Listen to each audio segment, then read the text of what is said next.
জেলা প্রশাসক সম্মেলন উদ্বোধন করেছেন অন্তর্বর্তী সরকারের প্রধান উপদেষ্টা ডক্টর মোহাম্মদ ইউনূস। সেখানে তাকে সম্বোধন করা হয়েছে প্রধান অতিথি হিসেবে। এতে কষ্ট পেয়েছেন তিনি। নিজের বক্তব্যের সেই কষ্টের কথা প্রকাশ করেছেন ডক্টর ইউনূস। তিনি বলেছেন, প্রধান অতিথি বলায় কষ্ট পেয়েছি, যেন আমাকে খেলার মাঠ থেকে বাইরে রাখা হলো। রোববার সকাল 10:30টায় প্রধান উপদেষ্টার কার্যালয়ে শাপলা হলে এই সম্মেলনের উদ্বোধন করেন প্রধান উপদেষ্টা। তিনি বলেন, আমাকে প্রধান অতিথি বলাতে আমি একটু কষ্ট পেলাম, যেন আমাকে বাইরে রাখা হলো এই খেলার মাঠ থেকে।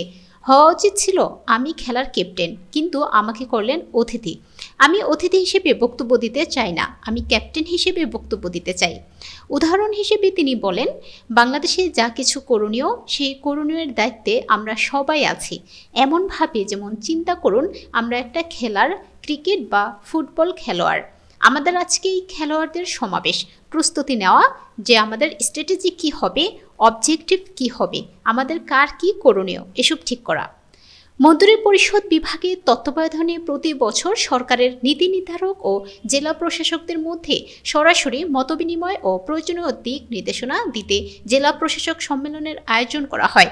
এর অংশ হিসেবে এবারের সম্মেলনে উপদেষ্টা সচিবদের উপস্থিতিতে বিভিন্ন মন্ত্রণালয় ও বিভাগ সম্পর্কে ডিসিদের দেওয়া প্রস্তাব নিয়েও আলোচনা করে সিদ্ধান্ত নেওয়া হয়।